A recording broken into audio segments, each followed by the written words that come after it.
En esta ocasión se presentará el tema hacia la transversalización de una interculturalidad crítica y decolonial en el Ibero, análisis de percepciones y prácticas educativas interculturales para la coconstrucción de una estrategia de formación docente. Nos acompañan Luz María Moreno, Yusmani Santana, Estefano Sartorello y Aletia Alfonso. Me voy a permitir leer unas líneas breves con objeto de contar una semblanza básica de quienes estarán detrás de esta exposición. Y bueno, Luz María Moreno es maestra en políticas educativas internacionales por la Universidad de Harvard y doctora en educación por la Universidad de Cambridge. Sus temas de investigación se han centrado en entender las dinámicas de discriminación y racismo contra pueblos originarios residentes en zonas urbanas de México, desde aproximaciones feministas y colaborativas con los movimientos sociales. Sus ámbitos de acción pedagógica en el sistema educativo han estado enfocados en el desarrollo de habilidades de liderazgo pedagógico y la creación de comunidades de aprendizaje con docentes de educación básica. Actualmente se desempeña como directora del INIDE. Yasmani Santana es doctora en estudios latinoamericanos en la UNAM, en la línea de investigación sobre cultura, procesos identitarios, artísticos y cultura política en América Latina. Maestro en desarrollo educativo por la UPN Ajusto, en la línea de investigación sobre diversidad sociocultural y lingüística, licenciado en educación indígena por la UPN. Sus líneas de investigación son los accesos de jóvenes indígenas a la universidad, la relación entre comunidades indígenas y profesionistas indígenas, programas de acción afirmativa, pedagogías diferenciadas, intelectuales indígenas y formación académica en educación intercultural, entre otros.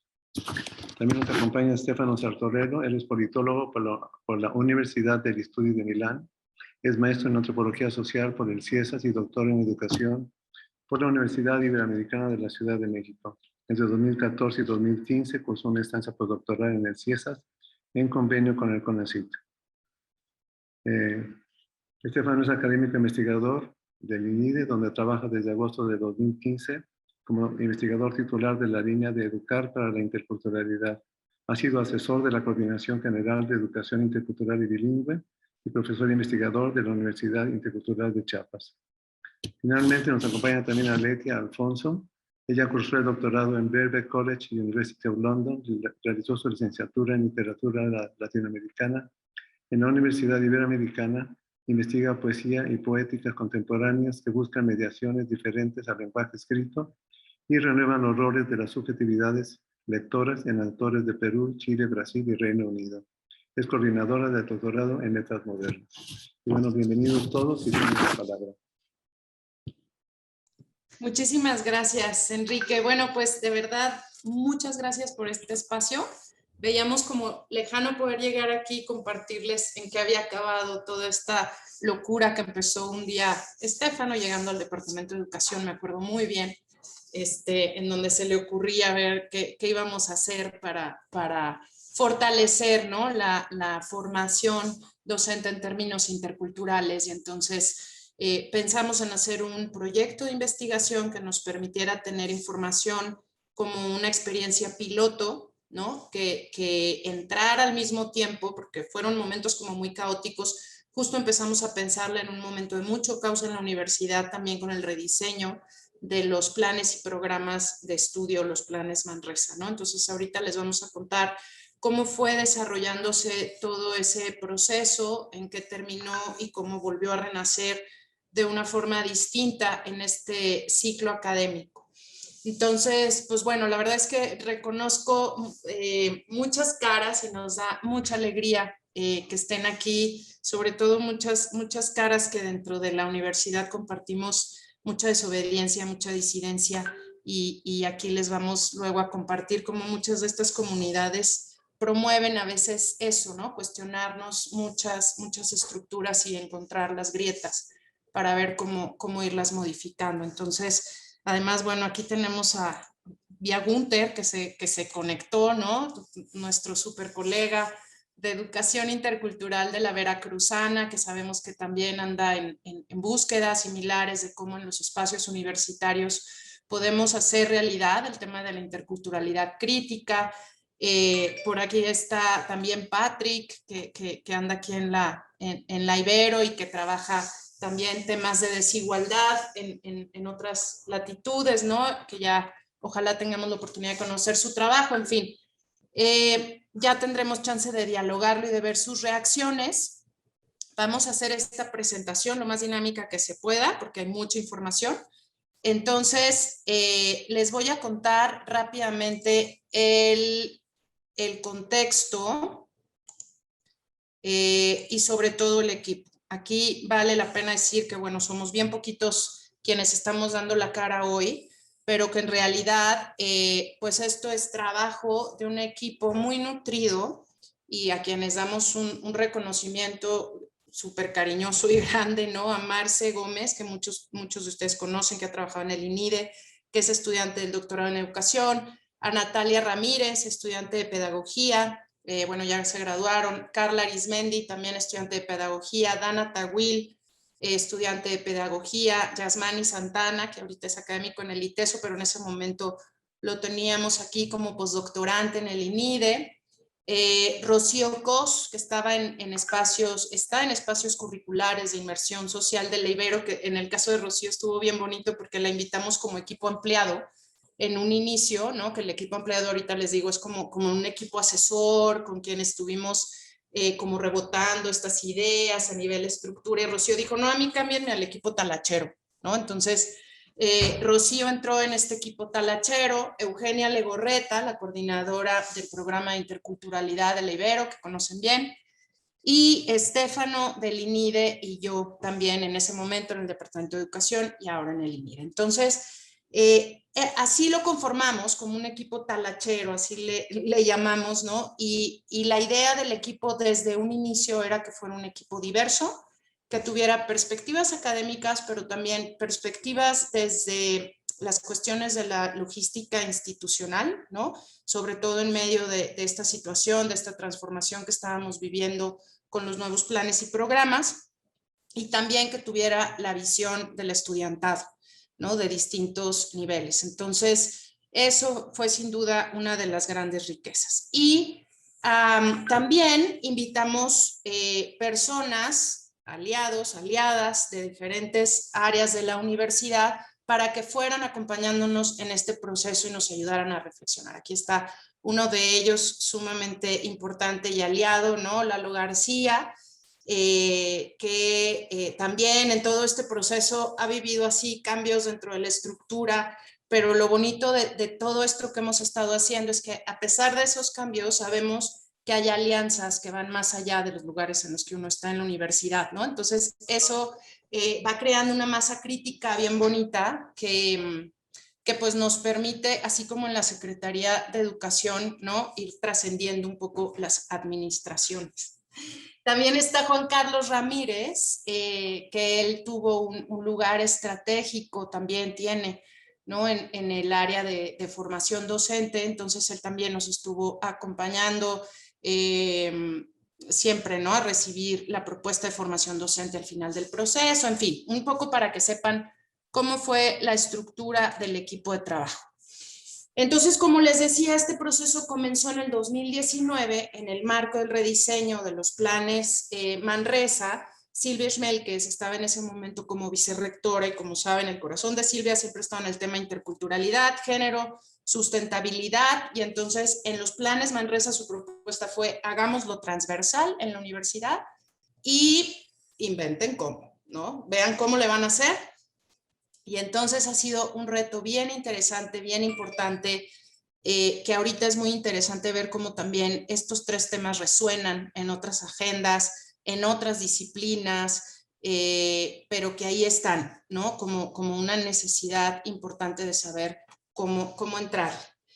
Entonces aquí lo que se buscó primero es tener pues un perfil de egreso, ¿no? ¿Cuál es el perfil de egreso del estudiantado que tiene un enfoque intercultural? Aquí lo entendimos como alguien que comprende las realidades desde diferentes racionalidades y lógicas de pensamiento y que adopta una postura frente a ellas, una postura crítica frente a ellas, ¿no? Que se relaciona desde planos de igualdad, respeto y aprecio con diferentes grupos socioculturales, que se involucra y acompaña en procesos de transformación social para favorecer la valoración y el reconocimiento de las diversidades socioculturales, que confronta las asimetrías, el racismo y la discriminación para construir sociedades más justas y equitativas, ¿no? Entonces, por aquí va la búsqueda del enfoque intercultural. Y le paso la palabra a Estefano para que cuente un poquito de lo que sigue. Gracias, Luzma. Justamente en las reflexiones que como equipo teníamos con respecto de qué implicaba llevar esto de la interculturalidad en la universidad, considerábamos juntos que esto implicaba trabajar en diferentes ámbitos. No solamente en el ámbito del salón de clase, sino también a nivel institucional, también a nivel de la investigación, también a nivel de la vinculación. O sea, digamos que no podíamos pensar de que la interculturalidad únicamente fuera transversal en el espacio educativo más formal, sino que atravesara toda la universidad. Pues obviamente estamos muy lejos de lograrlo, pero bueno, pues el camino obviamente es un camino lento y que implica pues mucha perseverancia, ¿no? En particular, hicimos nuestras aportaciones de personas que han escrito sobre estos temas y entre las cuales, pues, la reflexión de Boaventura de Sousa Santos sobre estas 5 lógicas de producción de la no existencia, estas 5 monoculturas derivadas del enfoque hegemónico de la modernidad colonialidad, eran importantes y había que deconstruir. Bueno, la principal, la monocultura del saber y del rigor del saber, en base a la cual solamente hay cierto tipo de conocimiento legítimo y validado. La lógica del tiempo lineal asociada a estos ideales de progreso, modernización, crecimiento, globalización, que de alguna manera impiden pensar en otras lógicas como la del tiempo en espiral o la del tiempo que regresa, que son también lógicas muy importantes y que nos permitirían ver los fenómenos sociales, culturales también de otra manera. Obviamente la lógica de la clasificación social, de la que deriva obviamente el racismo, el clasismo y todas estas formas de naturalizar diferencias que tanto dañan en las relaciones entre personas y entre grupos. La lógica de la escala dominante, donde siempre es más relevante lo más grande, lo global versus lo local. Y entonces, bueno, también esto establece estas lógicas de generalización por las cuales las experiencias únicas pierden valor con respecto de experiencias que son más generales. Y finalmente, bueno, la lógica central, que es la lógica productivista capitalista, por lo cual todo se hace en función de la ganancia y del dinero. Estas 5 lógicas articuladas son las que necesitamos desmontar, deconstruir para ir caminando hacia una propuesta intercultural en la universidad. Justamente también en las lecturas que estuvimos reflexionando entre todos, también salía algo bien importante que Daniel Mato, un académico latinoamericano que ha reflexionado mucho sobre estos temas desde la Universidad 3 de Febrero en Argentina y quien coordina una red a nivel latinoamericano sobre estos temas, justamente nos advierte que sobre algo bien importante para la Ibero en general, o sea que como universidad nosotros necesitamos contribuir a crear una nueva conciencia en las y los funcionarios del Estado, en nuestros docentes, en los estudiantes, en nosotros mismos, para poder combatir todas estas formas de racismo, discriminación, clasismo, etcétera, pero digamos, también las que parecen menos manifiestas, como por ejemplo este racismo epistémico, que impide considerar en las bibliografías de los cursos o de los papers artículos escritos desde otras latitudes y desde otros lenguajes. ¿Quién tiene hoy en día en sus referencias de una tesis de maestría un artículo escrito por una mujer indígena? En realidad, yo no sé, creo que no tenemos muy pocas experiencias de este tipo.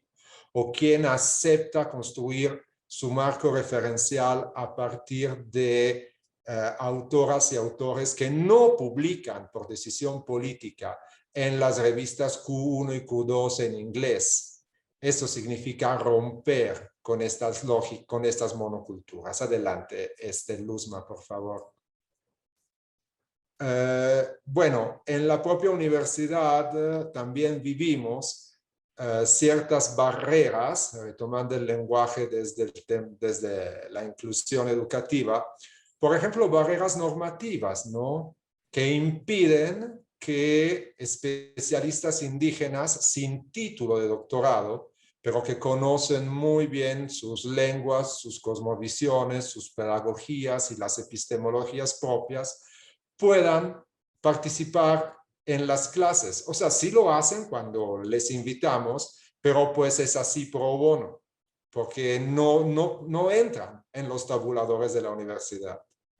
O también otro ejemplo y otro ejemplo muy claro, aunque en la Ibero sí lo venimos trabajando desde hace muchos años, esta dificultad de sacar los procesos de aprendizaje afuera del aula y afuera del espacio escolar.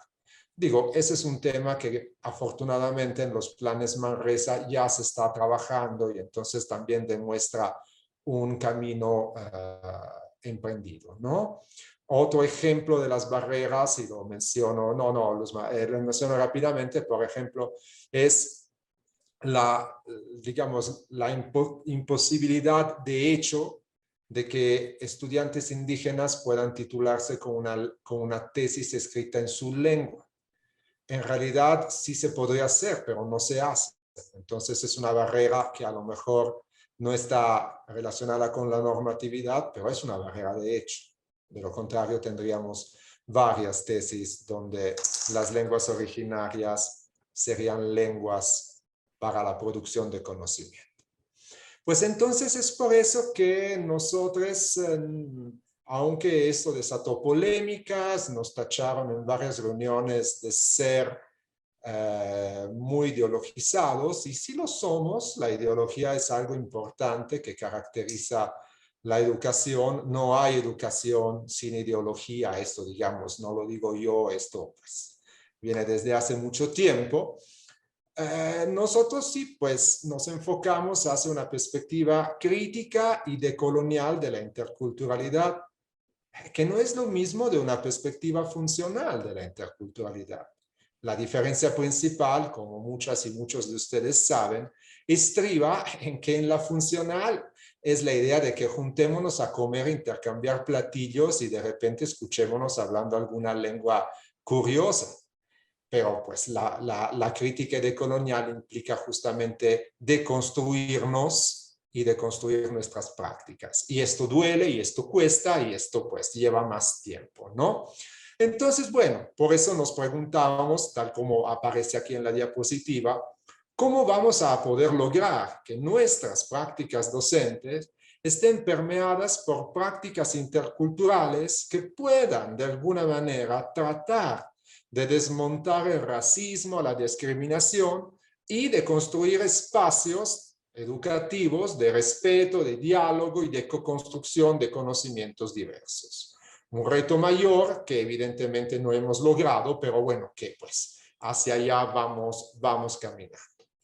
Entonces, bueno, y con esto termino, nos propusimos como objetivos de la comunidad de prácticas analizar nuestras propias prácticas sociales y las percepciones que todos, como docentes del Ibero, tenemos sobre interculturalidad en nuestros programas educativos, desde ingeniería hasta derecho, desde pedagogía hasta física, desde matemáticas hasta arquitectura, buscando descubrir qué es lo que está implícito en nuestras prácticas. Y de ahí tratar de construir, de documentar, de analizar también cuáles son nuestras necesidades de formarnos.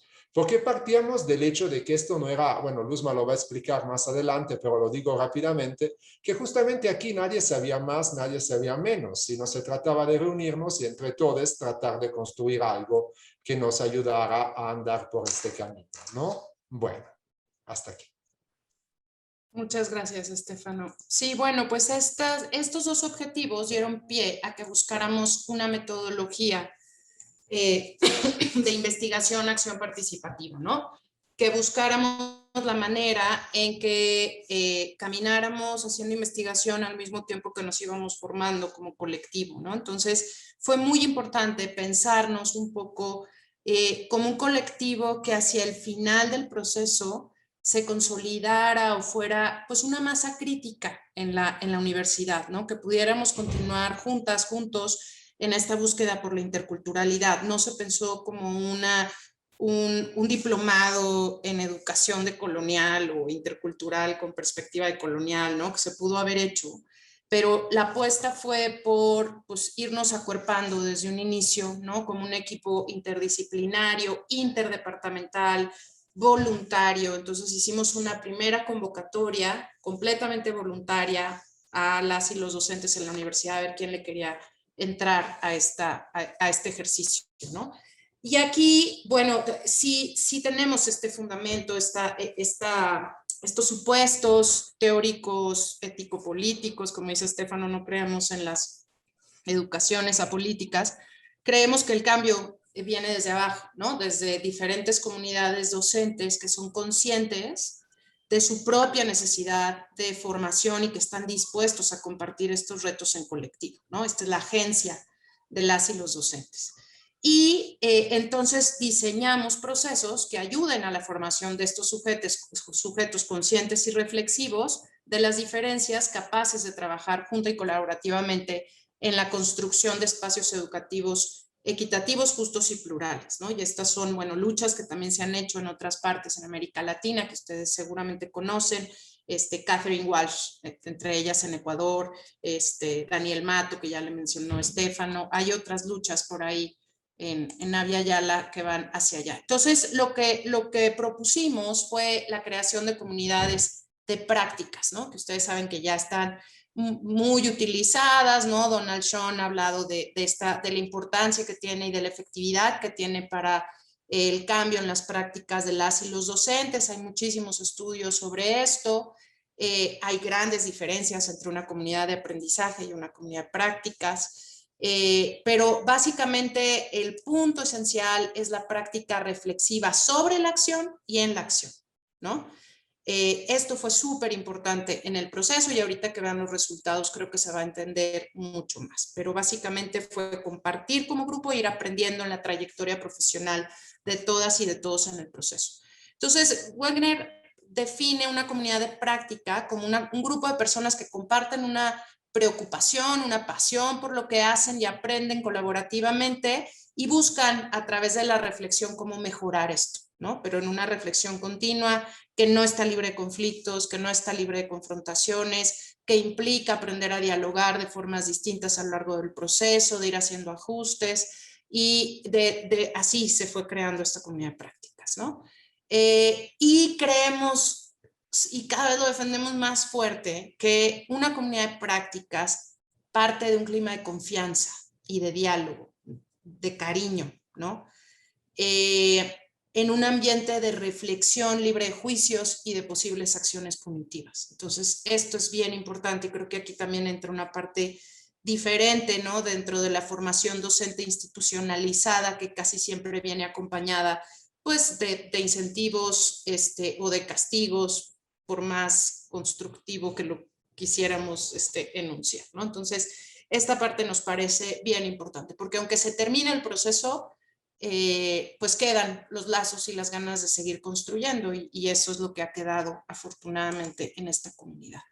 El mapeo rápido de los participantes en este seminario, bueno, tuvimos a 37 docentes interesadas e interesados en este proceso. Hicimos 10 sesiones de 3 horas por Zoom, nos tocó pandemia, entonces ahí estuvimos, creo que hasta la última sesión pudimos volver a la presencialidad, muy limitada, pero ya podíamos volver, pero todo nos lo aventamos en pandemia.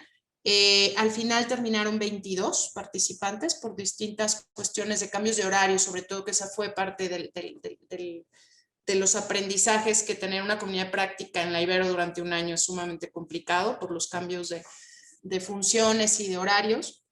Y los materiales, bueno, tuvimos lecturas especializadas, diarios de reflexión, cada quien llevábamos un diario de reflexión. Sobre todo nos dejábamos tareas a reflexionar después de haber estado dando alguna clase, ¿no? O de alguna interacción con nuestros grupos y nos preguntábamos cosas ahí, nos dejábamos tareas y luego llegábamos a las sesiones a compartirlo. Y las prácticas o reflexiones en los grupos en y sobre el trabajo de aula. Y como pueden ver, tuvimos una diversidad de participantes maravillosa. Llegó gente de ciencia, arte y tecnología, de arquitectura, estudios de ingeniería para la innovación, diseño, física y matemáticas. De ciencias sociales hubo gente de estudios empresariales, de ciencias sociales y políticas, de derecho, de la división de humanidades y comunicación tuvimos gente de letras, de filosofía, de educación, de reflexión interdisciplinaria. De investigación y posgrado, pues el INIDE participamos, de la Dirección de Formación y Acción Social, estuvo gente de Servicio Social, y de Formación y Ciencia Ignaciana, pues también tuvimos gente de ARU y gente también de TCU. Entonces, como pueden ver, bueno, seguramente todos estos nombres ya cambiaron, vamos a tenerlos que revisar con la nueva estructura, pero básicamente lo que queremos es mostrarle que varias áreas de la universidad estuvieron aquí presentes y esto enriqueció muchísimo el proceso porque salimos de las discusiones disciplinares y realmente pudimos ver la interculturalidad de forma transversal, ¿no? Entonces el proceso de manera rápida, les cuento, hicimos, de las primeras actividades fue un cuestionario inicial, nos interesaba justamente partir de qué es lo que entendemos, ¿no? Por interculturalidad y cuáles son las expectativas de las y los participantes al entrar en esta comunidad. Y hicimos pequeños grupos de reflexión sobre estas temáticas sistematizadas, ¿no? Imagínense que fuimos haciendo la planeación del curso como una espiral, en donde no había un temario, no había una cosa predeterminada, sino hacíamos preguntas sobre percepciones, sobre por dónde estamos. El equipo talachero nos reuníamos a sistematizar, a reflexionar sobre las preguntas y regresábamos con la información al grupo para luego armar el diálogo en pequeños equipos y de ahí decidir qué seguía, ¿no? Entonces sí fue una planeación como muy dialéctica en ese sentido.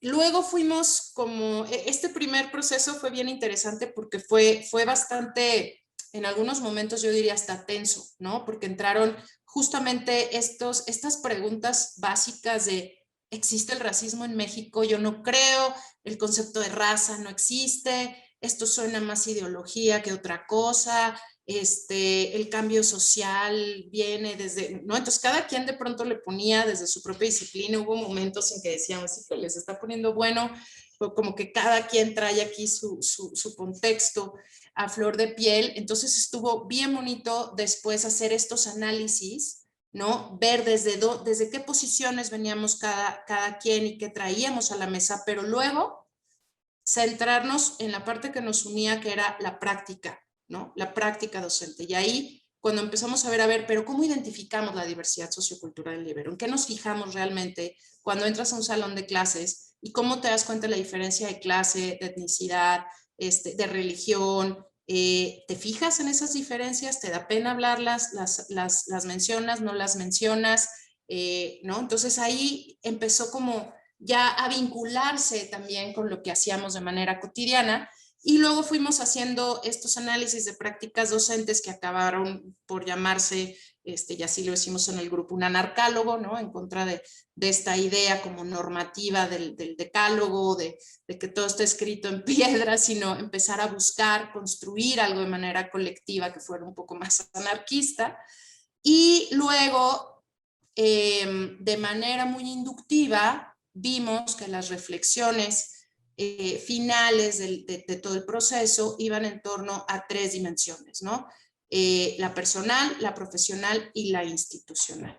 Entonces, esa parte es la que ahorita les va a platicar un poquito Yasmani. Nada más hago como el recuento a grandes rasgos de los productos.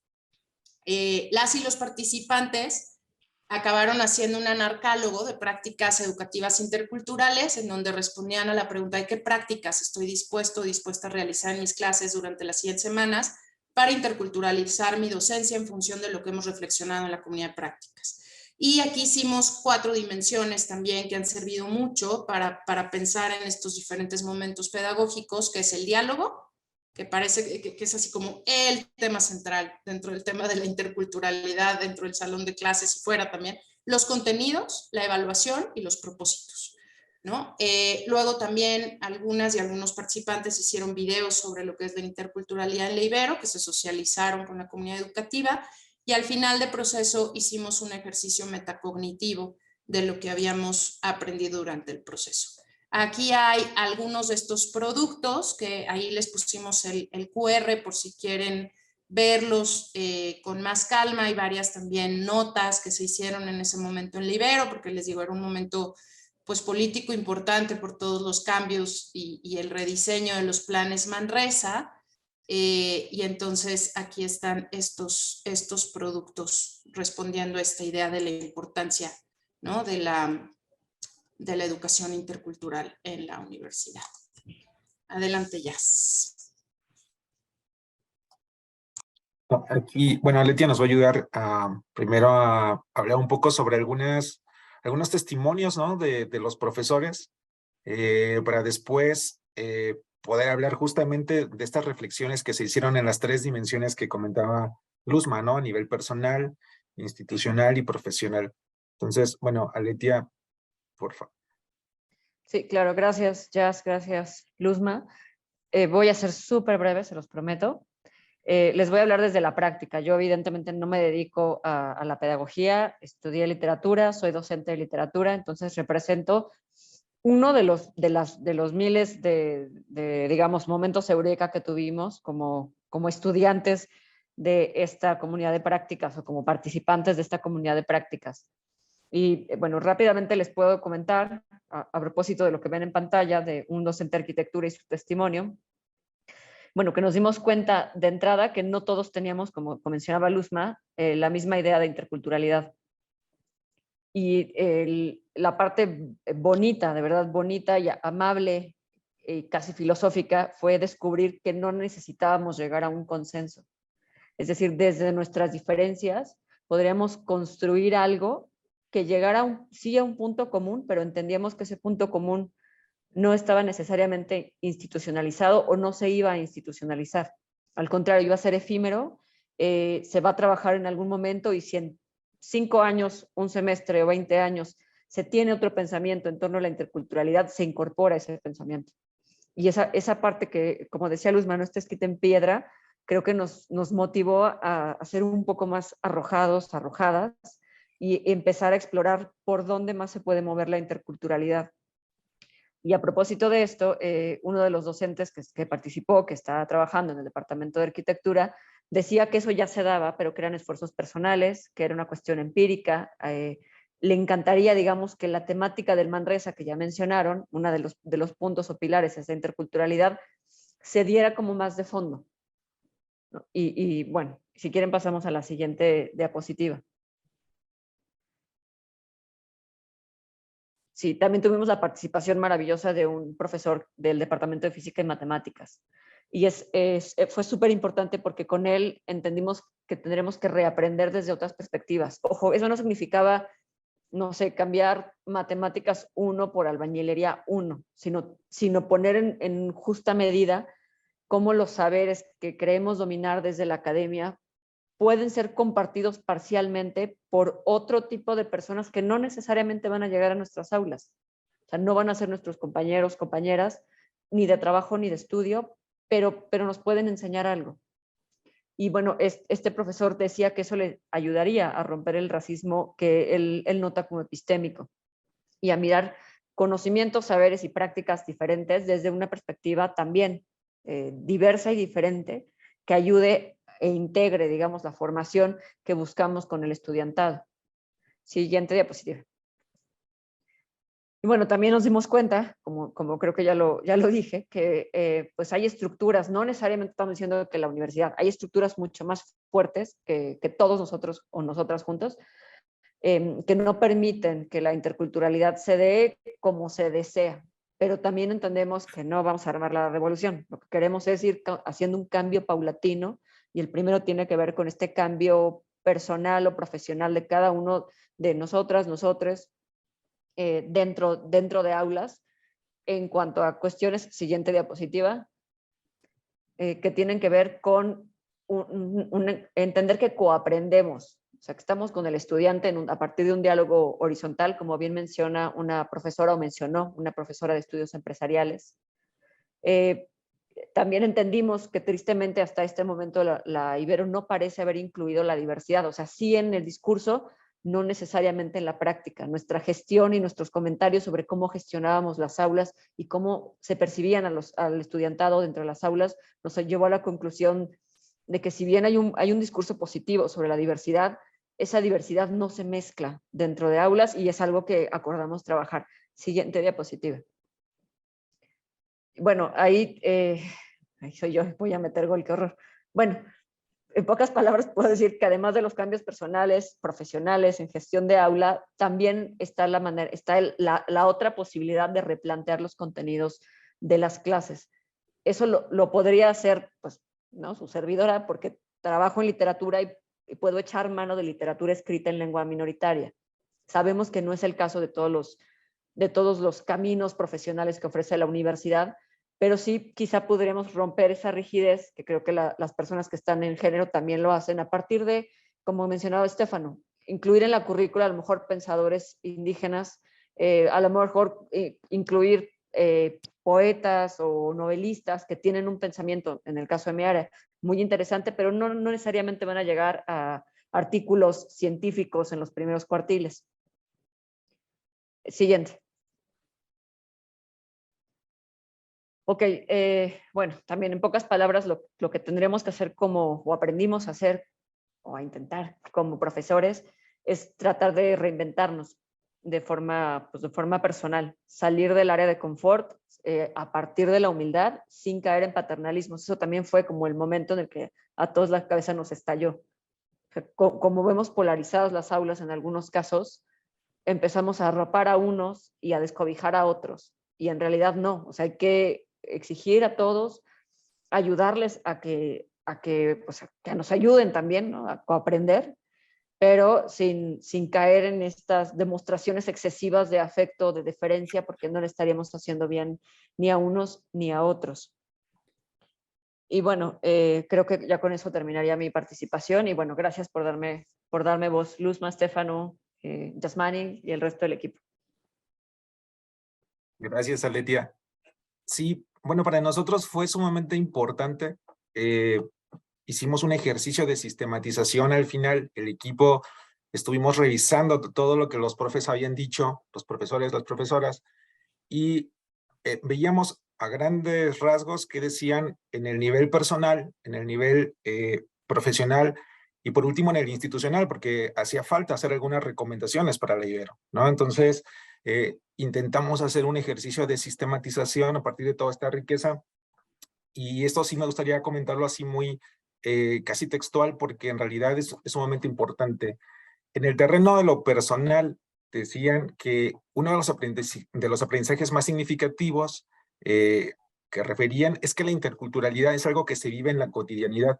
Y eso era algo que nos gustó mucho, porque después de haber recorrido el trayecto de la comunidad, de prácticas era ver que no solamente la interculturalidad tenía que ver en estos procesos formativos, sino era una cuestión que en la cotidianidad ellos estaban viviendo desde la relación con la familia, desde la relación con otros agentes al interior de la misma universidad, ¿no?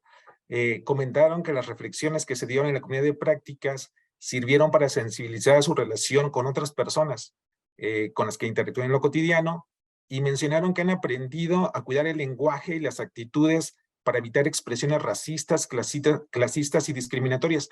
Y esto era muy bueno porque creo que inicialmente costaba reconocer que dentro del aula, ¿no?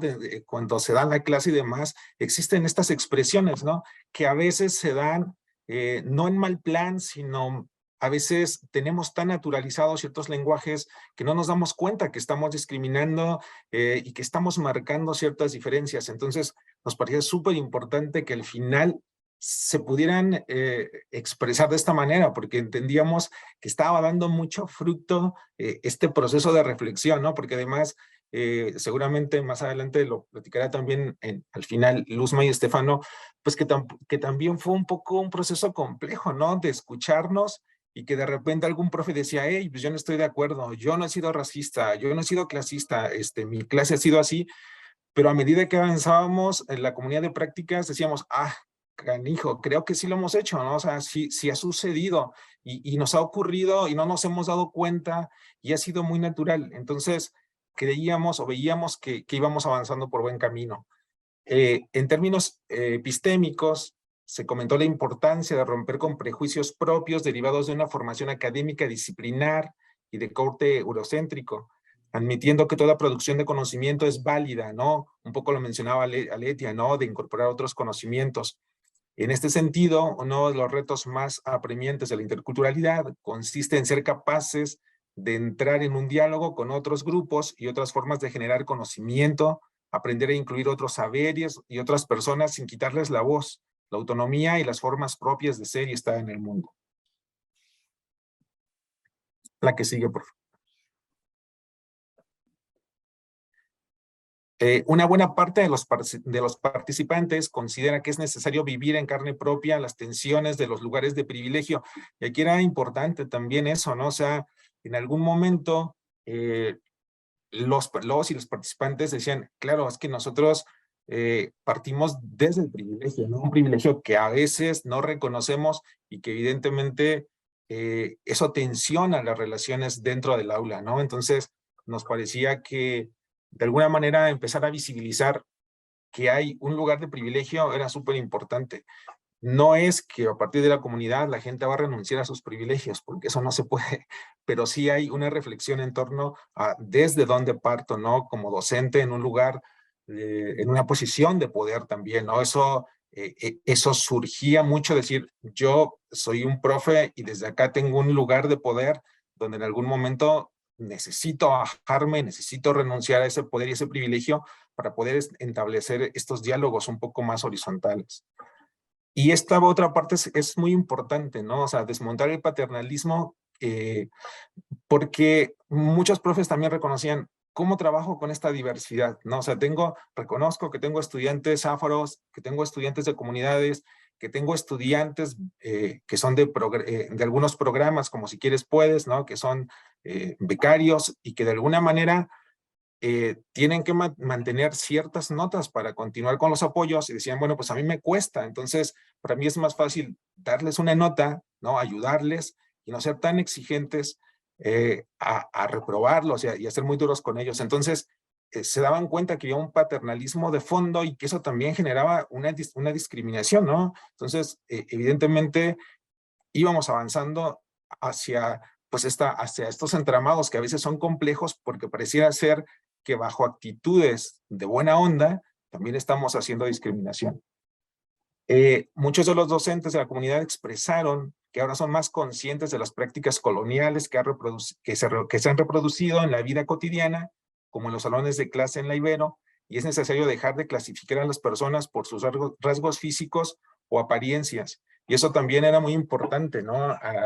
Recuerdo en algún momento en una clase que una profe decía, pues es que yo los ubico porque traen tal computadora, hasta traen estampitas de tal cosa, yo sé que pertenecen a tal clase y yo sé que los que son más morenitos y que son becarios se juntan de este lado y los que son de comunidad por este lado. Entonces, empezar a reconocer que el mismo profe a veces también era partícipe de estas separaciones por rasgos físicos, era muy importante, ¿no? Porque nos llevaba a una reflexión todavía mucho más profunda. Y decían también en el terreno personal que es necesario deconstruirse y dudar de las normas establecidas por la jerarquización académico-epistemológica y por las normas establecidas por quienes propugnan una única forma de ser y de estar en el mundo. Y decían que se necesita construir relaciones más horizontales en lo cotidiano, y que esto implica estar constantemente atentos a las formas de relacionarnos con otras personas sin llegar a ser impositivos, siendo conscientes de que las diferencias no restan, por el contrario, suman. Y eso también, al final, hacíamos una reflexión de cómo esta diversidad, lejos de convertirse en un problema, que también ya hay una reflexión muy importante sobre eso, de ya no ver a la diversidad como problema, también entender la diversidad como una posibilidad de hacer cambios en las prácticas pedagógicas.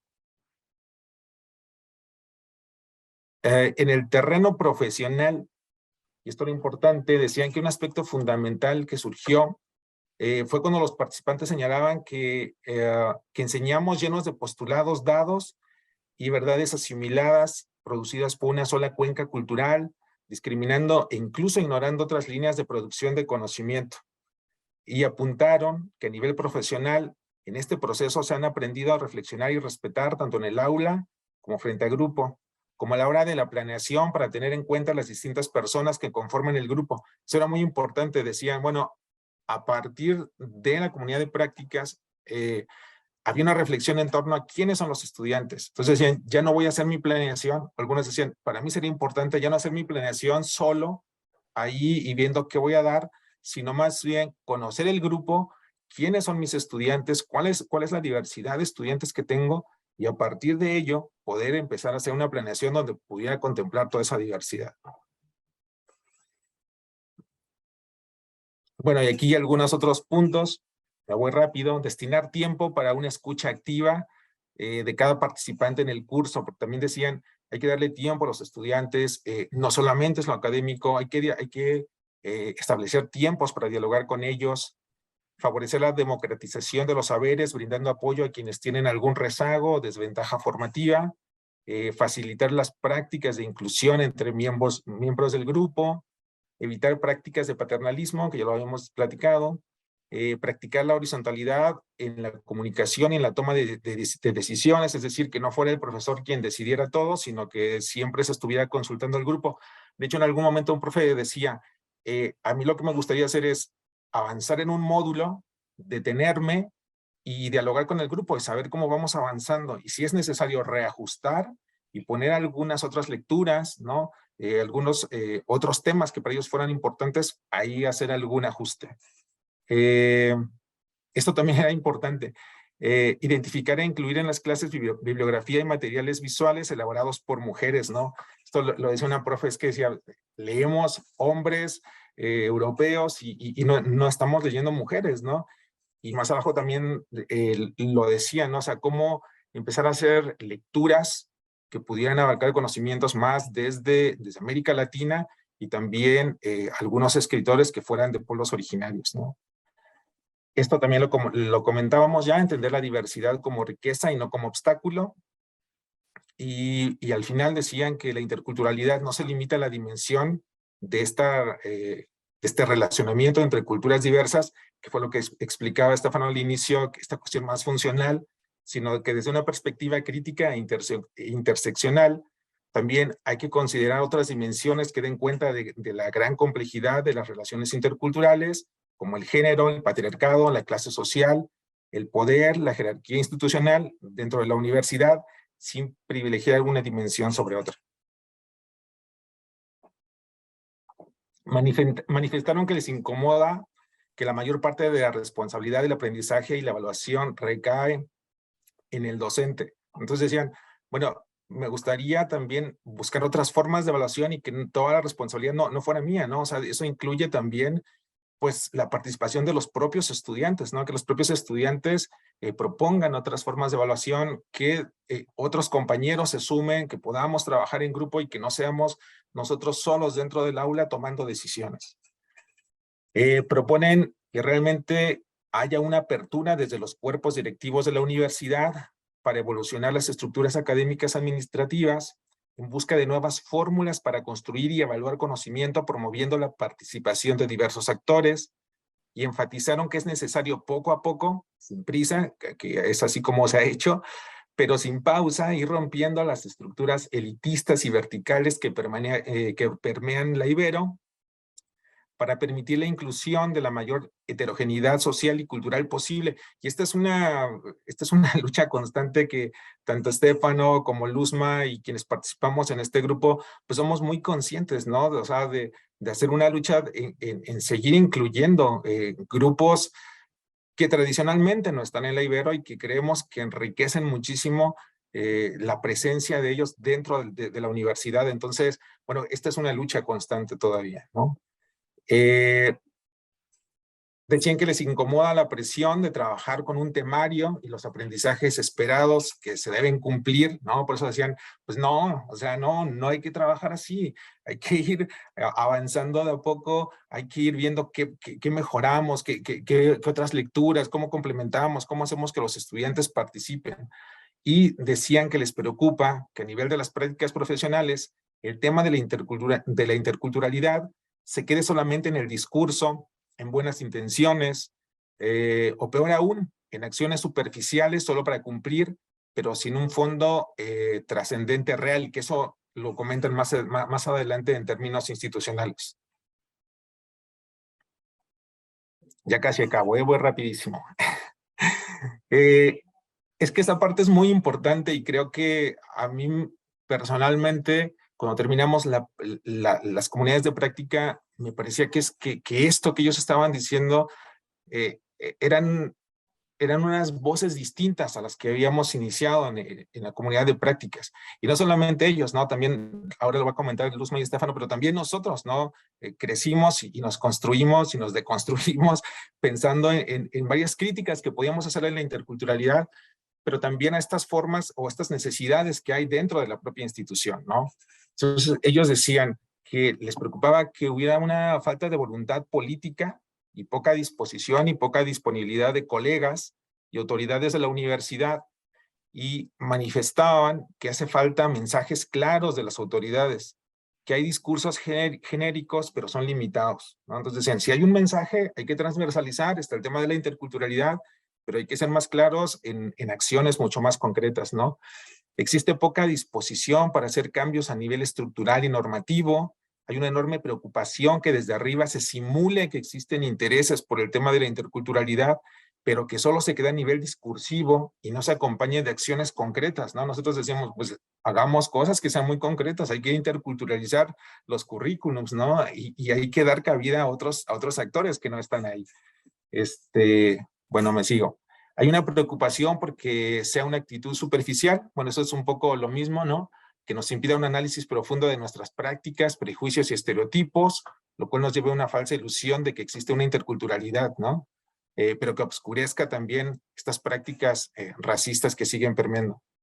Se propone seguir trabajando desde las bases con estudiantes, con profesores y profesoras, personal administrativo, y esto es muy importante. Pensábamos que ahora se avanzó mucho, la experiencia de esta comunidad es muy buena, es una base, fuimos profesores, también estudiantes, pero se piensa que se puede enriquecer si hay participación también de otros actores que están en la universidad, que pueden ser los propios administrativos, ¿no? La gente que atiende a los estudiantes y en general la gente que labora dentro de la propia universidad, ¿no?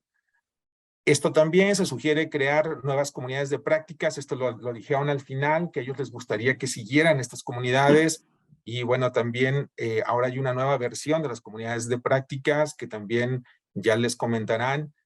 Son comunidades que muchos de los profes que participaron en esta primera versión ahora también están colaborando como el grupo base y son responsables de estas nuevas comunidades.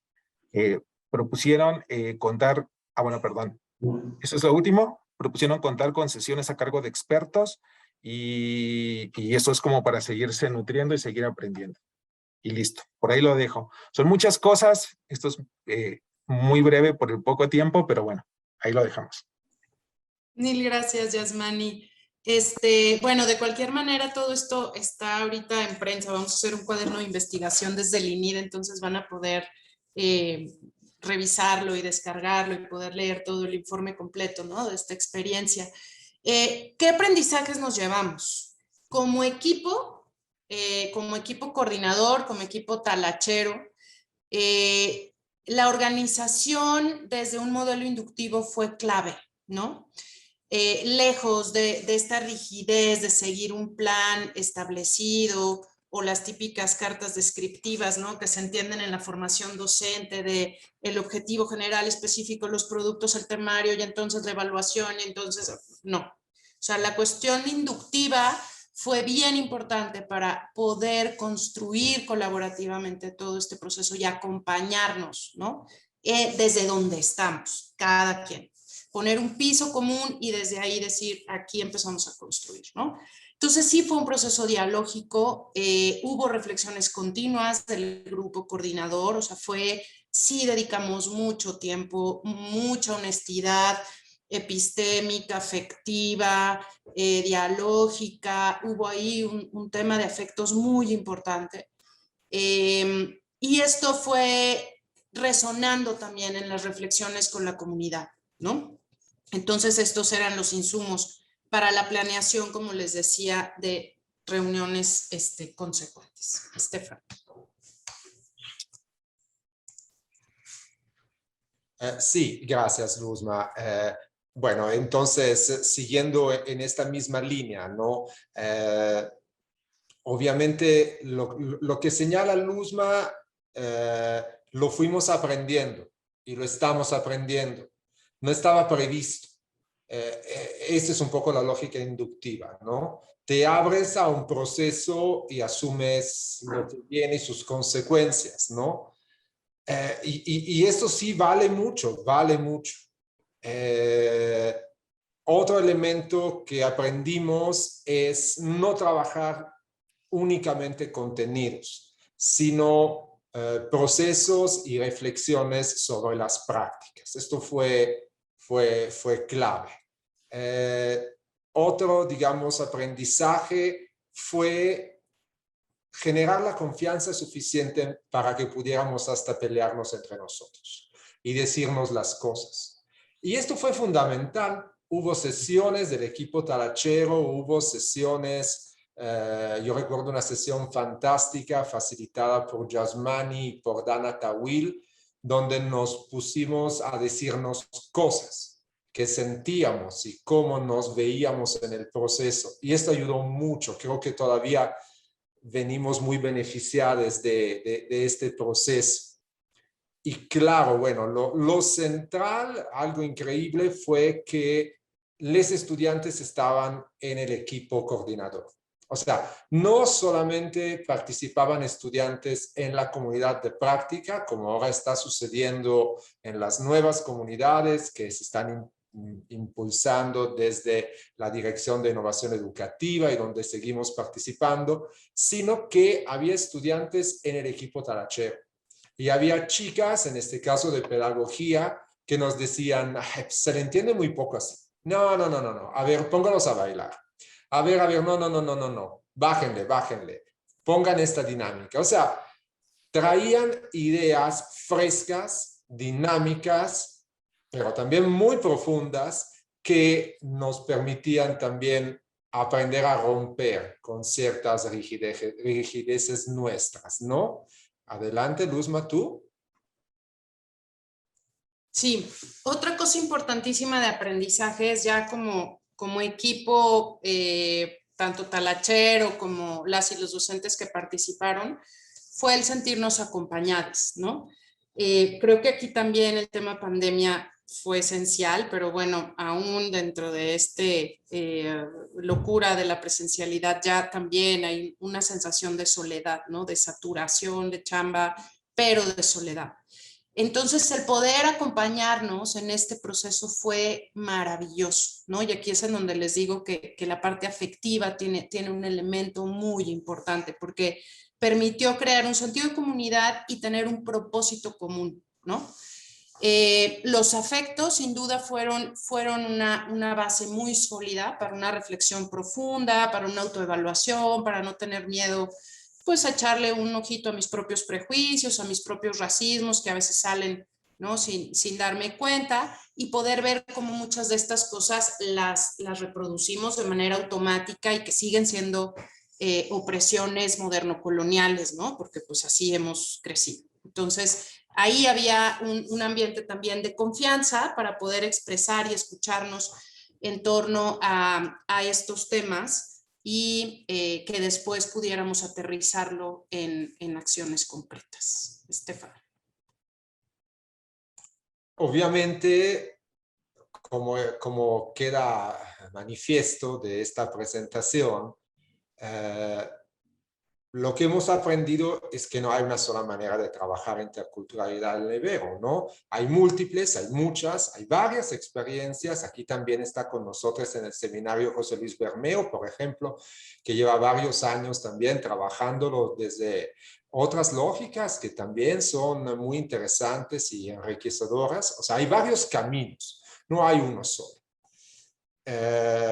Y esto es fundamental. Hay que aterrizarlos, hay que contextualizarlos y hay que partir de prácticas. Eso es lo que aprendimos. Y entonces también implica dialogar sobre esto que llamamos interculturalidad y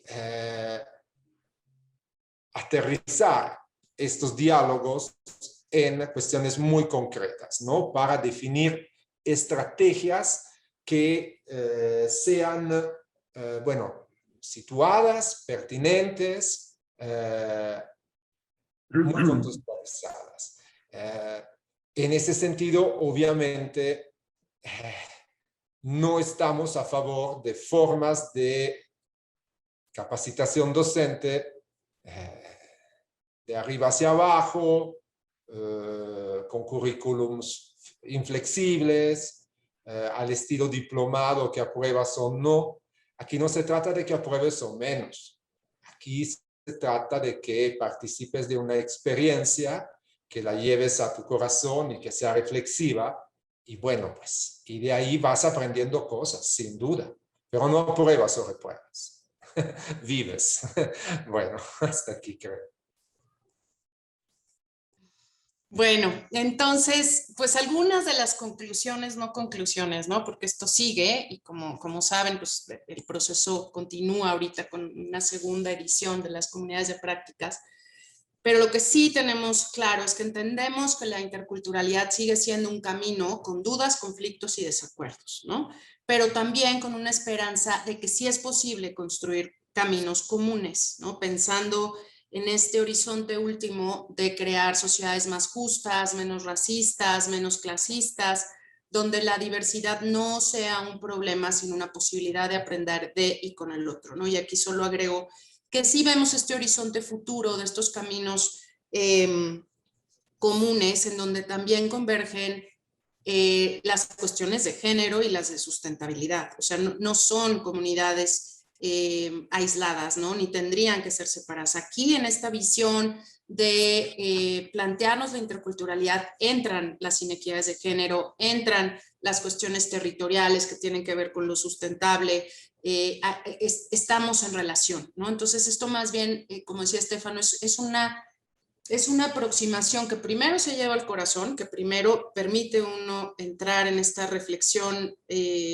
personal, ¿no? Contextual, en nuestro contexto más cercano, luego en las aulas, luego en los patios, luego en las diferentes jerarquías universitarias, y luego salimos, pero es así, ¿no? Como un proceso de construcción constante. Estefan.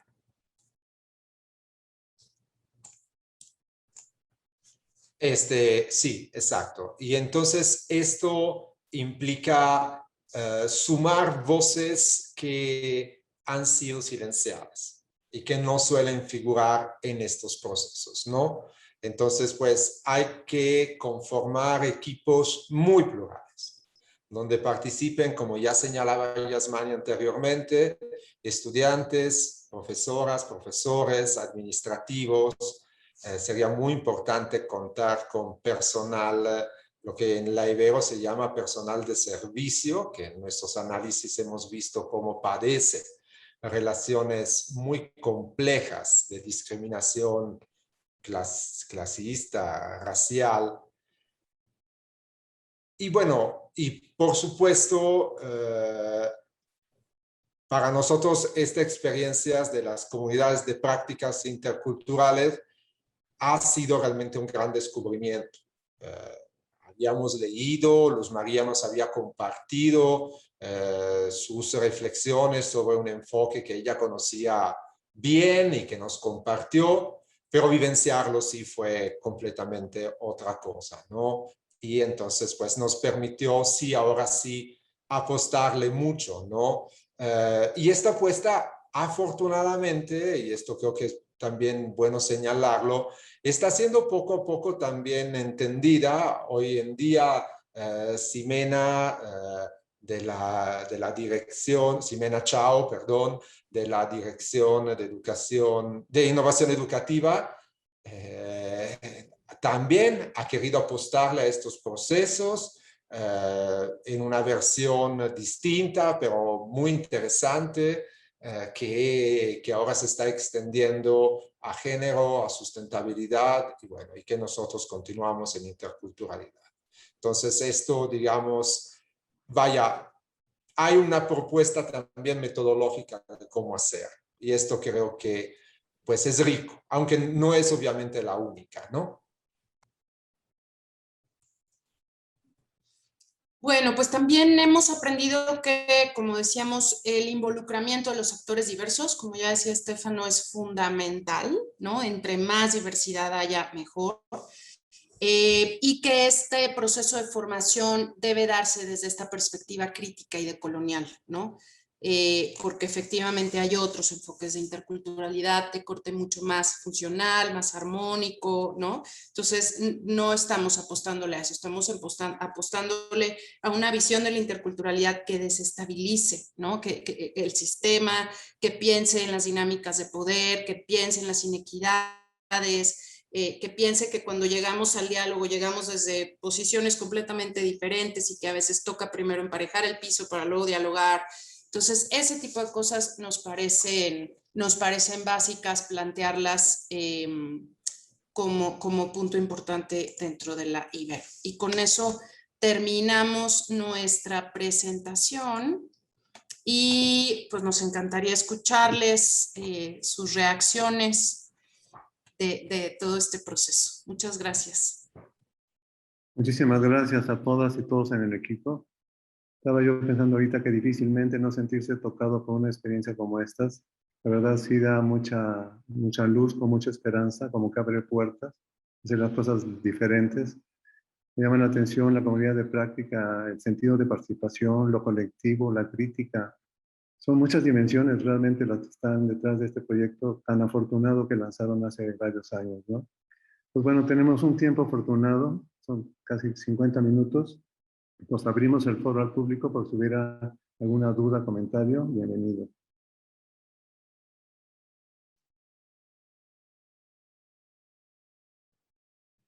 Claudia levantó la mano y luego José Luis.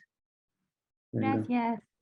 Pues lo que quiero decir es que les felicito en muchos sentidos. O sea, me parece que esta experiencia que ustedes nos narran muestra cómo sí es posible otras formas de hacer formación, y especialmente el trabajo de formación docente, cómo es posible de abajo hacia arriba, que yo creo que tenemos ya como muy interiorizada esta idea de que viene una nueva administración y definirá entonces cuál va a ser la política de formación docente y será quien diga hacia dónde, y eso pues no funciona, ¿no? No funciona por muchas cuestiones, pero en principio porque justamente no interiorizamos eso, no lo hacemos propio, no parte realmente de un trabajo colectivo y no tenemos esa base que incluso podría ser tan fuerte que aunque llegaran nuevas autoridades, no se mueve. O sea, aunque llegara una nueva autoridad y dijera, no, ¿saben qué? Aquí ya no, vámonos ahora a lo que ya teníamos antes. La base es muy fuerte, o sea, hay mucho pues poder allí, ¿no? Ahora que ustedes hablaban de las relaciones de poder, creo que tiene también que ver con el reconocer el poder que cada quien tenemos, también desde las posiciones que tenemos, y de asumirlo, ¿no? Y qué mejor que hacerlo de esta manera colectiva. Entonces, para mí tiene muchísimas implicaciones en muchos sentidos esto que nos acaban de presentar. Como ustedes dicen, no es la única forma, pero vaya qué forma, ¿no? O sea, les felicito mucho en esto. También un agradecimiento por esta presentación que hicieron, que además también pues sigue este espíritu, no más como de hacerlo colectivo. Se notan las diferentes voces y aunque no estuvieron aquí las y los docentes a quienes nombraban, ahí se escuchan, ¿no? También sus palabras y en ese sentido me parece muy congruente. Me gustó mucho porque nos da, bueno, al menos a mí como espectadora, pues pude ir viendo, ¿no? Cómo se fue construyendo, a qué fueron llegando estos acuerdos, que se dieran el tiempo también de retomar los testimonios, eso también me parece como muy afortunado para quienes les escuchamos. Yo ya quiero ver el informe, sin duda lo quiero leer. Nosotras, bueno, yo estoy en el programa universitario para la sustentabilidad y justo como ustedes lo decían, pues no está nada separado la sustentabilidad del género, de la interculturalidad. Son definitivamente caminos hermanos necesarios y entonces en ese sentido pues eso, me siento agradecida de poder estar acá porque estamos justamente en este proceso también de conformar una comunidad de práctica y me declaro ignorante y con lo que ustedes nos han comentado, pues ya voy viendo también más y todo esto que ustedes nos han presentado lo llevaré también con el equipo, les platicaré y sé que sin duda nos va a aportar muchísimo. Y bueno, en ese sentido tengo yo una duda. También el trabajo que nosotras hacemos pues genera estos conflictos que no son solo cognitivos, sino que son conflictos afectivos e incluso espirituales, cuando nos tenemos que cuestionar la manera en la que hemos venido haciendo las cosas incluso de la manera en la que devenimos, ¿no? O sea, estos cuestionamientos sobre, bueno, entonces, no solamente, por ejemplo, en el tema que nosotras trabajamos, lo que tiene que ver con la crisis socioambiental, el darnos cuenta de que formamos también parte de ello, de nuestro papel en ello, pues sí, nosotras también tenemos ocurre, ¿no? Esta situación de estos conflictos en los cuales la respuesta muchas veces es que estos son ideologías, es que yo por qué me tengo que cuestionar esto. Yo vine aquí a aprender de certificaciones LEED y yo quiero saber qué tengo que hacer y ya, pero no me hagan cuestionarme tanto, ¿no? Entonces, me gustaría saber si es posible que nos compartieran alguna experiencia ya de manera como más práctica, como cómo le hicieron cuando se presentaban estos conflictos, ¿no? Cognitivo, afectivos, espirituales.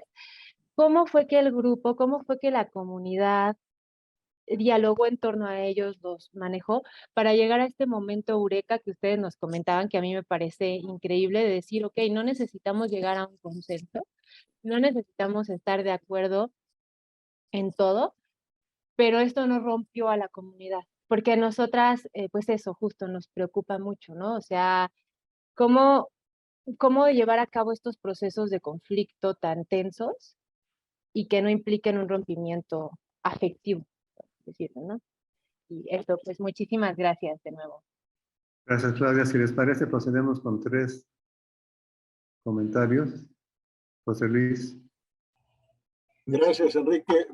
Digo, la verdad es que tengo que confesarles que siento una poderosa envidia de todas y todos los que estuvieron participando en este enorme proceso, pero por muy grande que sea la envidia, no es más grande que el gusto que me da toparme con esto. Ya sé que aquí hay muchas más jovencitas y jóvenes que yo, pero probablemente algunos habrán visto aquella película de Encuentros cercanos del tercer tipo, con Richard Dreyfuss, donde de pronto la trama es de un señor que empieza a obsesionarse con una montaña y empieza a hacer con todo lo que puede como maquetas de esa montaña y no sabe hasta que un día ve dónde está la montaña y siente un impulso irrefrenable de ir a la montaña, donde finalmente se estaciona un ovni y él puede encontrar a un montón de gentes igual que él, que habían sentido ese impulso de ir a donde estaba esa montaña. Y pues no sé, creo que me pasó algo parecido, como que traigo un impulso por dentro de estar empujando esto. Y ahorita estoy como frente a la montaña, es decir, si me pregunto por las prioridades de la universidad, como que cada prioridad tiene su lugar. El género tiene su lugar, sustentabilidad tiene su lugar, tiene sus departamentos. Es más, yo estoy en uno que se llama interdisciplinariedad, como que todo, pero interculturalidad, ¿dónde está? Pues está aquí, y como que tengo el privilegio, el gusto enorme de veras, de ver que interculturalidad pues son ustedes, y me llena de gusto, de consuelo el ver pues que es un espacio democrático, que es un espacio horizontal, que es un espacio dialógico, que es algo que surge de la base y no de una imposición o de una decisión institucional de configurar, constituir un lugar que va a regir además las formas, los métodos, las maneras, va a establecer.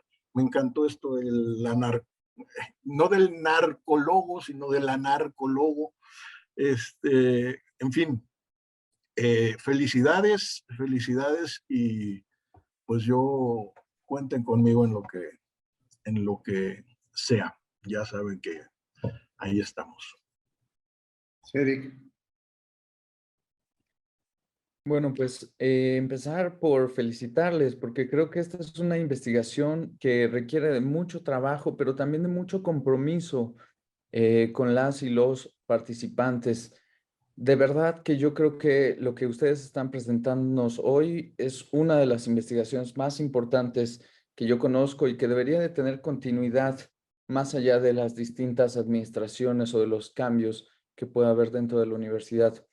Yo como estudiante del segundo año en la maestría en Investigación y Desarrollo de la Educación dentro de la Ibero, puedo atestiguar la relevancia que esta investigación y tratar estos temas y reflexionarlos de manera profunda tiene para el estudiantado, pero también para el profesorado.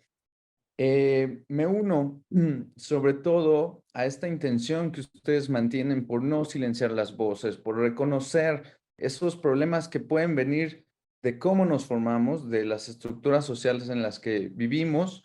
Y en ese sentido, quisiera plantear algunas preguntas, sobre todo en términos de cómo han hecho ustedes para tratar de superar las barreras que existen actualmente dentro de la comunidad de docentes y de administrativos, cuando pues tras una reflexión o tras un encuentro, se descubre que hay ciertas prácticas discriminatorias anquilosadas en muchas ocasiones por costumbres, por falta de revisión a las propias prácticas.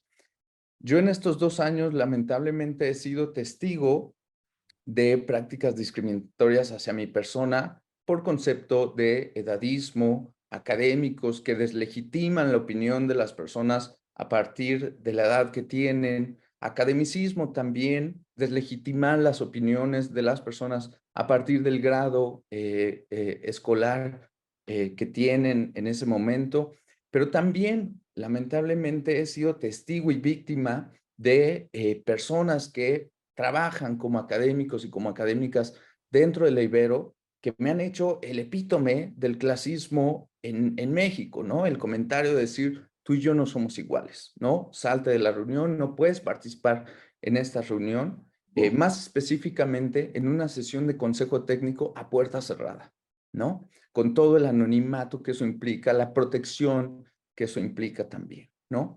Por otra parte, también he sido agredido en mis derechos políticos para representar a mis compañeros y compañeras estudiantes de esta generación en la MIDE, siendo sacado en una ocasión del Consejo Técnico sin contar mi voto, sin presentar en actas mi postura, sin tomarme en cuenta. Después de 3 elecciones en las cuales mis compañeros y compañeras me han vuelto a elegir como representante, hace un mes se llevaron a cabo elecciones y hasta hoy la coordinación de la MIDE no ha reconocido los resultados de esa elección, lo cual me sigue pareciendo una cosa terrible de ver que siga ocurriendo en nuestra universidad que todavía pasen cosas como esas, en donde las personas que vivimos discriminación y que, como en este momento, tomamos la palabra y cerramos ese silencio cómplice, pues nos ponemos en riesgo, nos ponemos en una posición muy, muy peligrosa, sabiendo que hay aquí, en esta reunión, esas mismas personas que en anteriores ocasiones y en otros contextos me han discriminado. ¿Cómo hacen ustedes, por ejemplo, para acuerpar y acompañar esas voces que se ponen en peligro al decir estas prácticas son discriminatorias, sea por condición sexogenérica, por edad, por grado académico?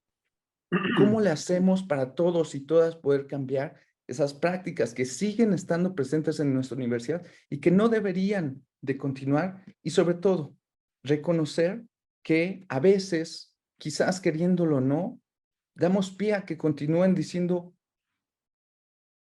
déjalo ahí, esa persona tiene más poder que tú y va a salirse con la tuya, ¿no? Quiero aclarar que esto no es, desde mi perspectiva, una práctica generalizada dentro de la universidad. Por fortuna he tenido ejemplos muy opuestos a esto. Por fortuna he contado con el acompañamiento de personas que dentro de la universidad me han sugerido los caminos para cambiar este tipo de discriminaciones. Por eso es que continúo felicitando y reconociendo la importancia de transitar de prácticas individuales casi por prueba y error a una formación institucional que como parte de la universidad nos permita mejorar estas condiciones. Muchas gracias. Gracias, Eric. Anayeli. Creo que Luzma iba a responder algo de Eric, ¿no? Gracias, Luzma. Pues buen día, buenas tardes a todas y a todos. Pues a mí me ha fascinado mucho escuchar el recorrido de toda la investigación. Actualmente, bueno, estoy en la comunidad de prácticas, pero no desde la posición que me encantaría, pero comprendo hoy mejor, creo, la lógica de lo que es una comunidad de prácticas. Por una parte, bueno, el factor que tuvo esta frescura que mencionaba Estefano de integrar a estudiantes en la comunidad y el impacto pues que tiene esto para la formación docente, ¿no? Eso creo que es uno de los principales componentes de la comunidad. Me llamó también mucho la atención lo que nos reiteró Luzma del trabajo afectivo, del enfoque voluntario de la comunidad. Para mí representa una de las conclusiones a las que llegamos desde el programa de desarrollo curricular, porque, y justamente también el año pasado tuvimos un seminario sobre transversalidad curricular, y una de las autoras que leímos, Rita Ferrini, señala que la transversalidad, la apropiación de los temas transversales es por actitud y no por imposición, ¿no? Entonces veo reflejado eso con los resultados de su investigación. Como docente, me parece, creo que intenté el año pasado justamente hacer una comunidad. No sabía que se denominaba así. Creo que lo intenté. Fallé por muchos, hubo muchos ingredientes que no hubo, pero el encuentro con jóvenes estudiantes de aquí de Ibero, con jóvenes estudiantes del Centro Meneses, logramos algunas cosas bien interesantes sobre inclusión y hablamos temas de racismo, etcétera, pero faltaron ingredientes y uno de ellos es el tema del tiempo. Me llevo hoy la idea de que la comunidad de prácticas tiene una temporalidad, o sea, además de este trabajo afectivo y demás, que crear comunidad lleva tiempo, disposición, y eso me preocupa en el ámbito institucional porque pareciera que hay procesos que los queremos hacer muy rápidos.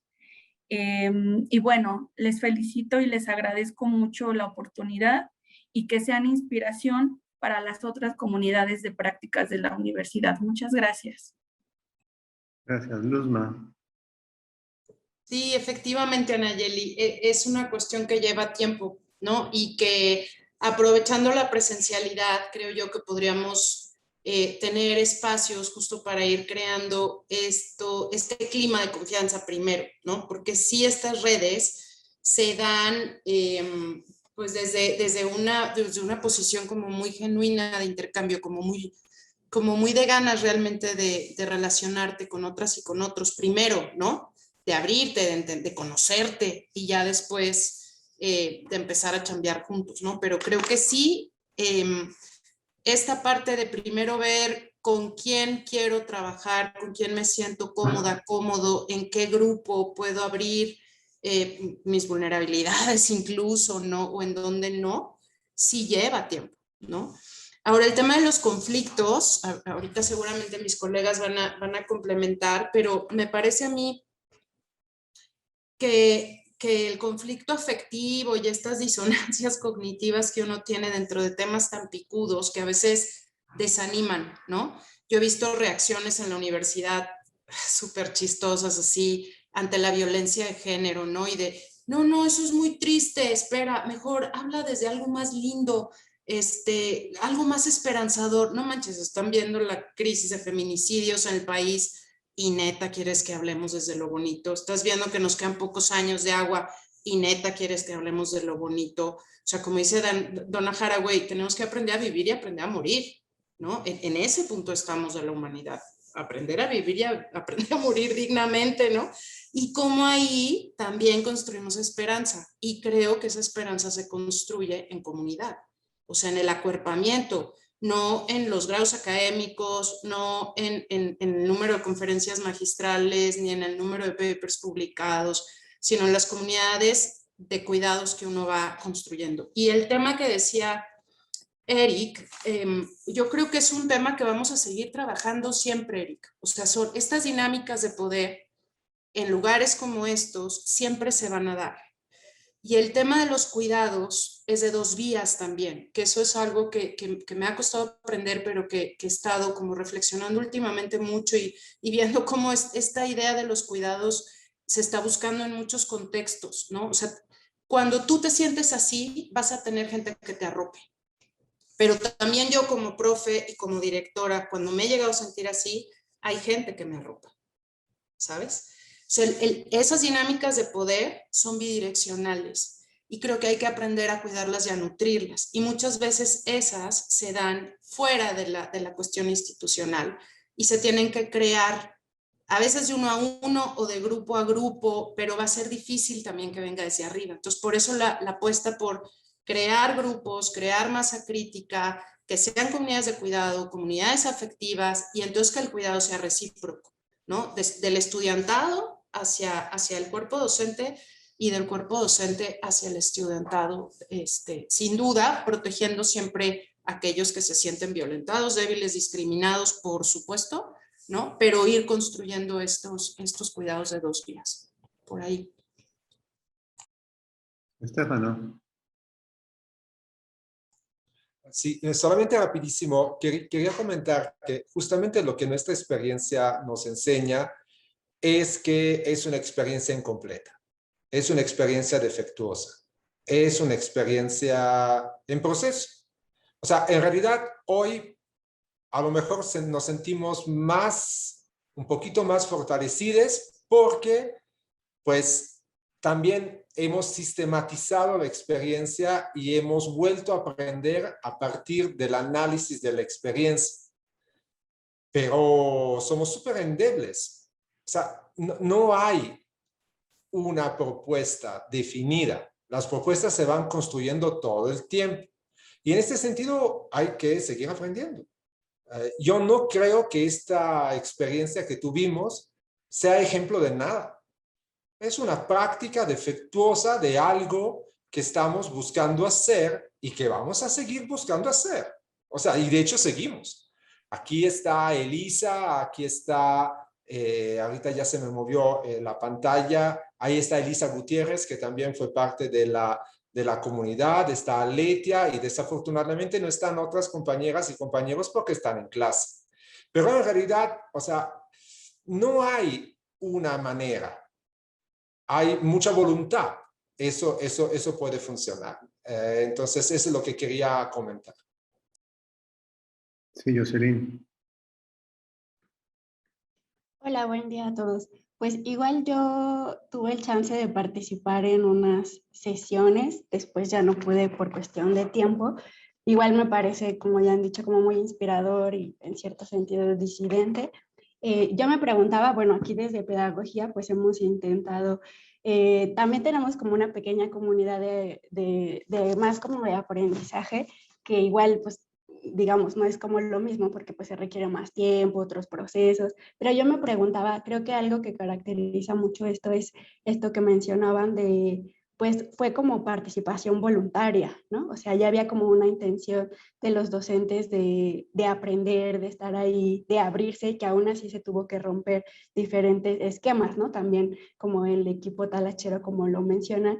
A veces, que es pregunta, que no sé si hay como una respuesta, es cómo mover eso en los docentes, digamos, que igual por tiempo, por sus actividades, todavía no, bueno, docentes, estudiantes, personas de la comunidad Ibero, que todavía no, como que quizás le damos como ese peso o esa importancia hacia acercarnos a estos espacios, que no sea como porque te pongan la palomita o porque los profes tienen que ir a una capacitación o porque si no voy igual ya no me dan grupo. O sea, no sé si hay como una respuesta, pero ¿qué se les ocurre para, pues un poco como sensibilizar, pero además como que es un compromiso, ¿no? Y que es un compromiso creo que, pues que debería de ir más allá como pues como personas, pues, ¿no? A eso me refiero. Entonces, no sé si tienen como algunas ideas o cosas de cómo hacer, pues sí, que la comunidad se mueva, pues.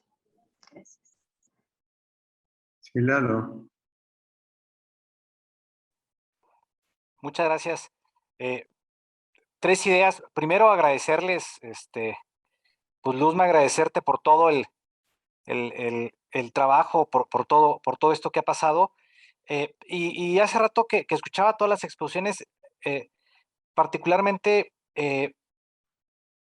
recordaba tres cosas. Pues no, primero, y quizá a lo mejor Enrique o José Luis se acordarán, eh, pero por allá del 2003, 2004 había el famoso seminario permanente de interculturalidad que apoyaba a Silvia, que apoyaba a María Luisa Crispín, Pablo Reina, eh, y, y creo que desde aquellos años, pues que ya son bastantes, uno de los grandes retos es justo esta parte que Estefano tan sinceramente decía, cómo seguir trabajando algo que no se va a acabar de construir mañana, pues, y cómo reconocemos que este tema de la interculturalidad es un tema vivo, que camina, que duele y que hay que seguirle. Y ahorita justo que les escuchaba, o sea, recordaba cómo en aquellos 2003, 2004, en esos seminarios, justo con lecturas de Catherine Walsh, por ejemplo, se pensaban o se repensaban muchas formas de cómo pensar una universidad distinta y una universidad incluyente. Y hoy estamos en el 2022 y lo que empezamos a ver son frutos de estos primeros esfuerzos que hubo por pensar de manera distinta la universidad. Entonces es como una primera idea, pues, que ahorita me vino con todo lo que escuché.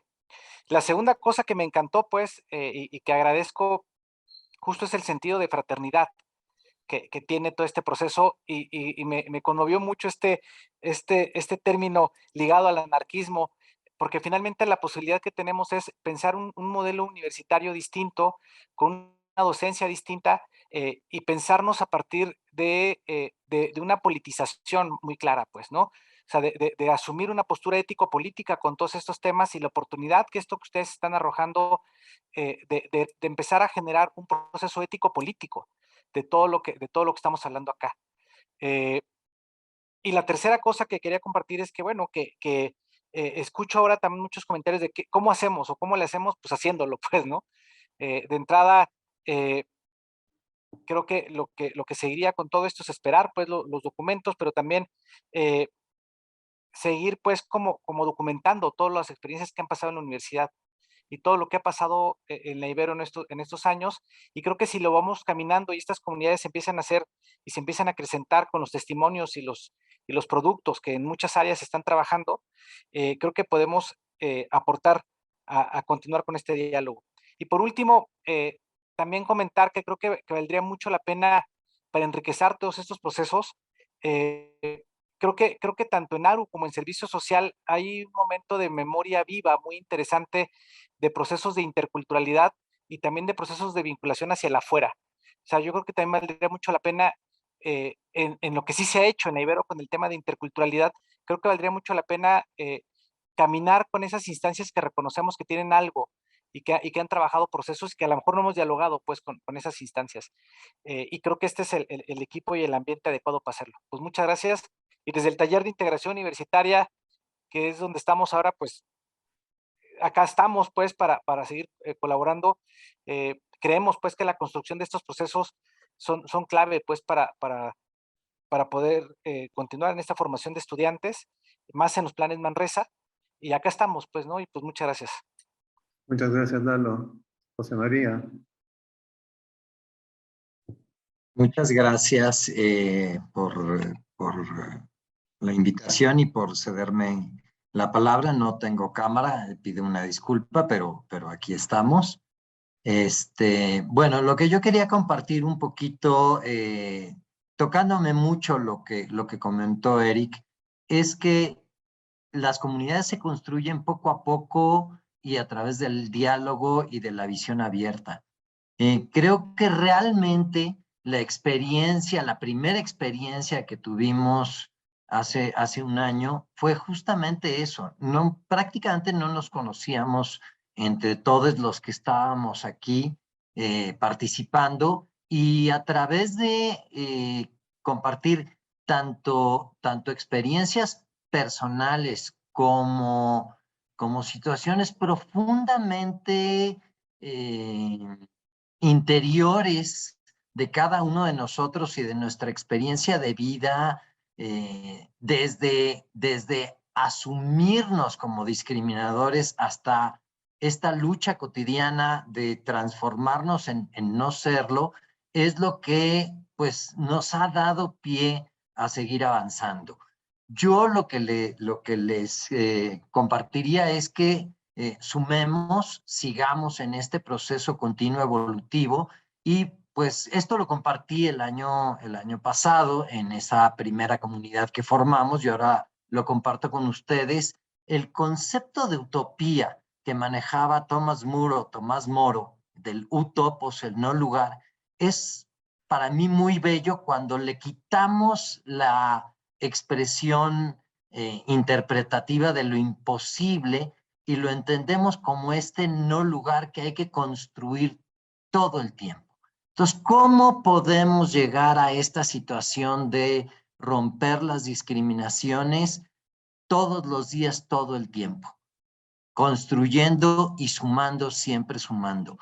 Creo que continuamente, y esto es inevitable, cuando queremos ser disruptivos, siempre va a haber una tensión hacia el otro lado, hacia regresar a lo conocido, hacia no querer transformar, pero el universo se transforma de todas formas continuamente. Entonces, tener la valentía de mantenernos un poco en este camino y de seguir siempre sumando a todas las opiniones. Ese sería un poco mi ejercicio de compartir el día de hoy. Muchas gracias. Gracias, José María. Sí, Elisa. Bueno, voy a tratar de no extenderme mucho porque pues ya casi llevamos las 2 horas, pero quisiera como puntualizar algunas cositas. Reafirmar que efectivamente fue un espacio de mucha calidez, además de aprendizaje y crecimiento. Yo me sentí arropada desde lo personal, porque durante todo un año de trabajo, pues era un espacio como un oasis, ¿no? Como un remanso, ¿no? Donde poder hablar de muchas cosas o escuchar muchas cosas que en otros espacios pues no estaba yo teniendo, ¿no? Entonces ese es un primer punto. También fue muy enriquecedor escuchar los puntos de vista de las compañeras y los compañeros que venían de diferentes departamentos y programas de la universidad. Era muy interesante de pronto cómo con quienes nunca yo había tenido un diálogo así, por ejemplo, de ingenierías, ¿no? O de física, podían sacar ideas y conclusiones que yo no me hubiera imaginado.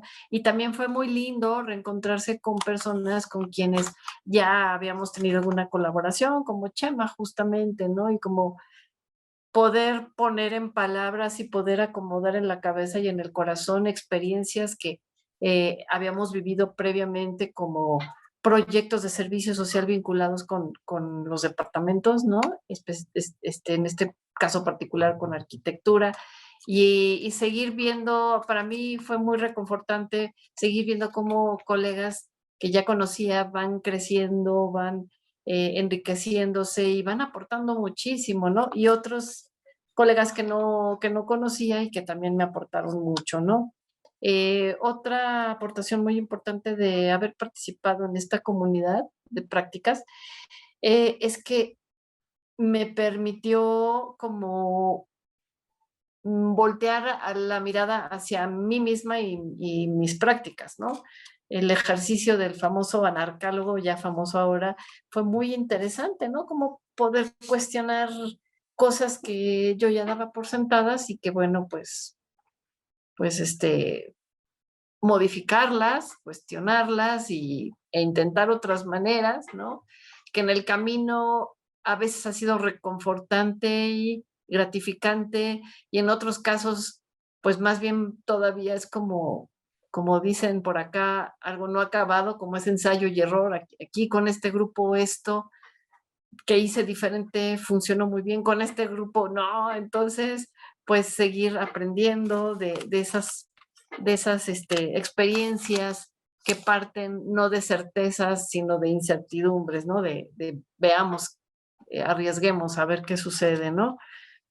Y bueno, pues eso sería básicamente lo que yo tendría que compartir por ahora. Sé que es bien difícil lo que se vivió en todo un año, ponerlo en palabras en unos cuantos minutitos, pero bueno, ese es mi sentir en este momento aquí y ahora, y muy agradecida y muy contenta de haber estado en este espacio. Un abracito. Muchas gracias, Elisa. ¿Alguien más que quisiera hacer algún comentario, pregunta, reflexión? Sí, Adriana. Bueno, pues yo nada más quisiera felicitarlos. Se me hace un trabajo impresionante y yo me quiero inscribir en la siguiente comunidad que se pueda para entrarle a esto. Y creo, la verdad, que si necesitamos trabajar toda esta parte de la interculturalidad para realmente promover otro tipo de proyectos en la universidad.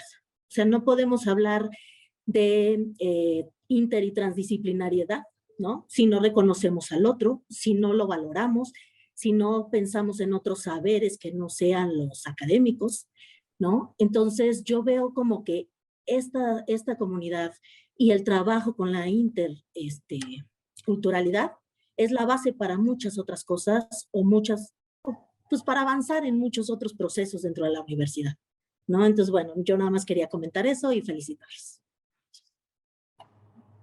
Muchas gracias, Adriana. ¿Alguien más? Tenemos todavía un tiempito.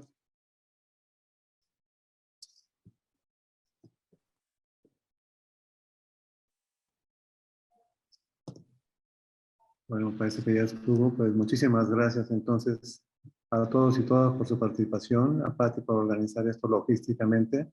Los invitamos para el próximo 3 de noviembre, donde nos van a presentar un proyecto José Luis Bermeo y Cassandra. Esperamos verlos por acá. De nuevo, muchísimas gracias a todos y a todas por su participación y por su entusiasmo. Juntos estamos haciendo este espacio cada vez mejor. Muchas gracias y muy buen día.